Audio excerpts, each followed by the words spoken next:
Welcome to IFAStories, where ancient wisdom meets modern storytelling. Step into the sacred world of Ifa, the Yoruba spiritual system, where every tale carries the power of divination, destiny, and deep cultural insight.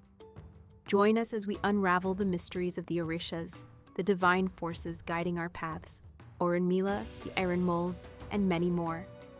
Each story is a bridge between the past and the present, weaving timeless lessons that inspire, enlighten, and transform. Embrace the wisdom, honor the tradition, and journey with us into the heart of Ifa. Subscribe now and let the stories guide you. To explore full Yoruba stories, Ifa teachings, and ancestral wisdom, visit our website, www.ifastories.com. Step into the sacred path for more resources and information.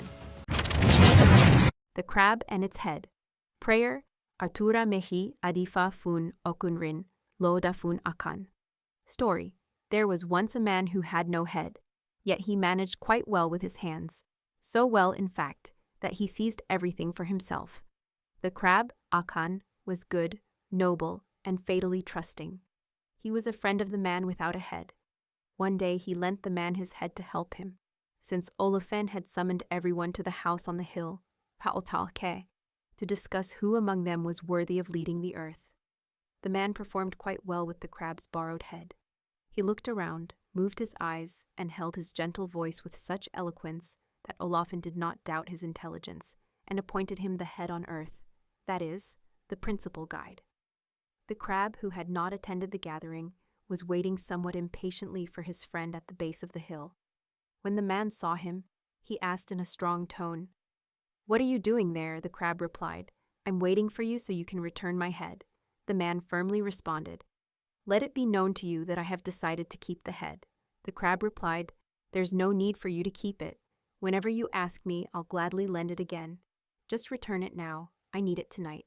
The man said, "You know well that I need it more than you do. Today I was appointed the ruler of all the earth, so consider yourself headless, and don't bother me again." The crab, upset, protested, but having no direction, he stumbled about aimlessly, while the man, wielding the manatee skin whip Olófin had given him as a symbol of his authority, cracked it, threatened him, and said, "If you bother me again, I'll break you apart."